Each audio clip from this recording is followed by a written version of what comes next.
Junction ही हुआ। देखिए तो रामघाट की तरफ अगर गोरखपुर से लोग आ रहे हैं तो रामघाट स्टेशन को भी विकसित विस्तार दिया जा रहा है। फैजाबाद का जो पुराना जंक्शन है जिसको अयोध्या कैंट तक कहा जाना जाता है, अयोध्या कैंट का विस्तार तो है ही है जो कि शहरी सुविधाओं से पहले से ही लैस है। तो जयश्री जी, अब ये जो तस्वीरें देख रहे हैं हम, अब ये जो तस्वीरें देख रहे हैं वो है नए अमृत ट्रेन की। कहा जाता था वंदे भारत जो ट्रेन है वो बड़े लोगों के लिए है, पैसे वालों के लिए है, सामान्य लोगों के लिए कोई ट्रेन की व्यवस्था ये सरकार कर नहीं रही है। ये एक नई पहल। आपको याद होगा अगर आपने जब पहले सफर किया होगा जिसको जनरल बोगी कहा जाता था, घुसना बड़ा मुश्किल होता था। किसी ने रूमाल फेंक करके अगर कोई सीट हासिल कर ली तो चलिए उनका तो सफर किसी तरह से कट जाता था, लेकिन बहुत सारे लोगों को खड़े होकर के बिना किसी स्थान के, बिना किसी सुविधा के सामान को लादे लादे आप बहुत ही मुश्किल से अपने गंतव्य तक जा पाते थे। ये अमृत ट्रेन के अंदर की तस्वीरें हैं। प्रधानमंत्री नरेंद्र मोदी हमेशा की तरह बच्चों के साथ संवाद करते हुए, कोई उन्हें कविताएं सुना रहा है, कोई उन्हें अपने लिखे हुए संस्मरण सुना रहा है, कोई चित्रों के माध्यम से उनका स्वागत कर रहा है। ऐसी तस्वीरें हम हमेशा प्रधानमंत्री के संपर्क यात्रा के दौरान देखते रहे हैं। मेट्रो कोचेस में खास तौर पर जब वो सफर करते हैं तो ऐसी तस्वीरें हमें दिखाई देती हैं। लेकिन इस वक्त आप देखिए बहुत ही अत्याधुनिक, ये बिल्कुल जनरल वार्ड का जो डिब्बा है उसको कैसे आधुनिक बनाया गया है, कैसे चार्जिंग की व्यवस्था, क्योंकि नए बदलते हुए माहौल में सभी लोग मोबाइल फोन के जरिए कनेक्टेड रहना चाहते हैं। हर कोई हर स्टेशन पे देखता है कि इस वक्त मेरी गाड़ी कहाँ पहुंची, मैं कितनी देर बाद अपने घर पहुंच पाऊंगा, रेलवे स्टेशन पे कितनी देर रुक पाऊंगा, वहां पर क्या सुविधाएं हैं। तो ये सारी की सारी जो सुविधाएं हैं, चाहे वो पब्लिक अनाउंसमेंट की सुविधा हो या फिर clean neat and clean toilets की सुविधा हो, जो कि नॉर्मल जो यात्री के डिब्बे हैं उसमें कैसे दी जाए और कैसे तकनीक का इस्तेमाल करते हुए इसको भी सुविधाजनक बनाया जाए, उसकी एक कोशिश की जा रही है। अमृत भारत जो ट्रेन नई आज शुभारंभ की जाएगी, 2 अमृत भारत ट्रेन यहां से अयोध्या से, जो कि दक्षिण भारत को और खासतौर पर मिथिलांचल को अयोध्या के साथ जोड़ेगी, नई दिल्ली को भी जोड़ेगी।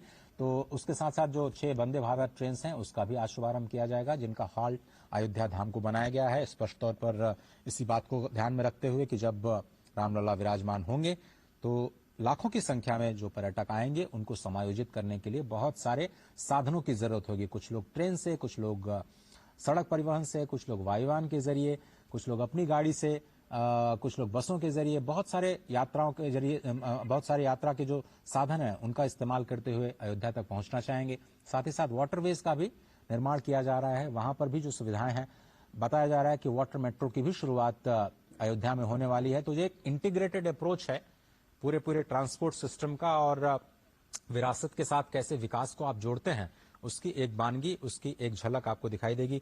राजेश राज, क्या आप मेरे साथ हैं? या अश्विनी जी?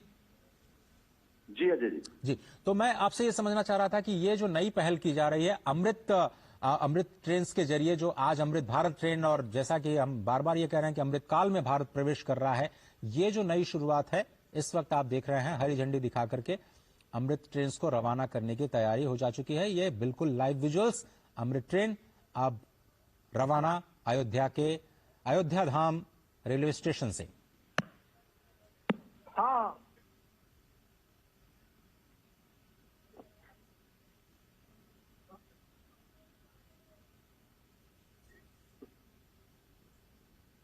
करतल ध्वनियों के बीच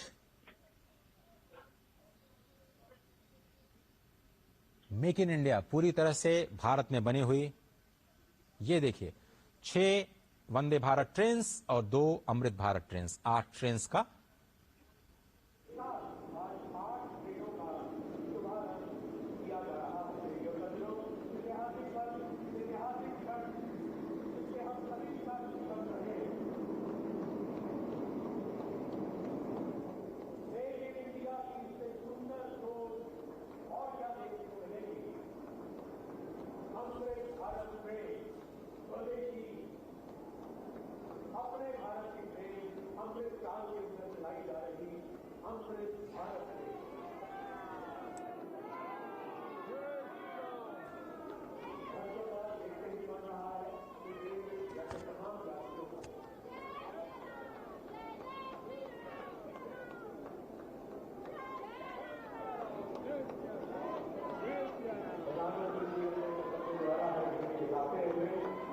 फ्लाइट रवाना होते हुए सभी देख रहे हैं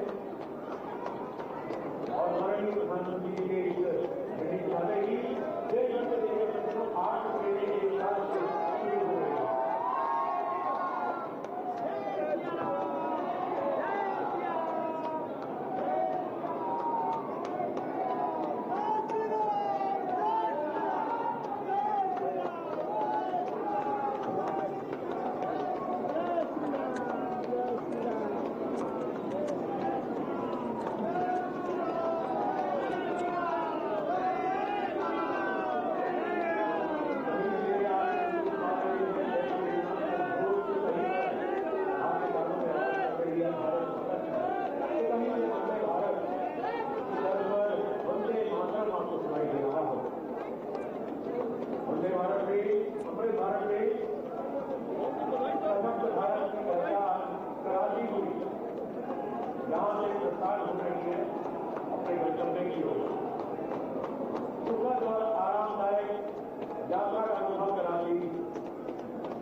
इतिहास में एक स्वर्णिम अध्याय लिखी हुई ये अमृत भारत ट्रेन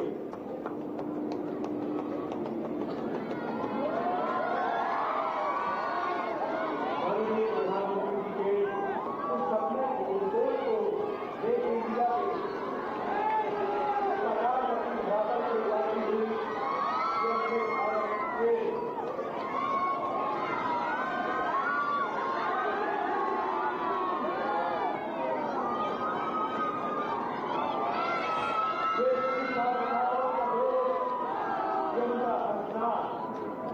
ये एक तरह से संस्कार है विकसित भारत की नई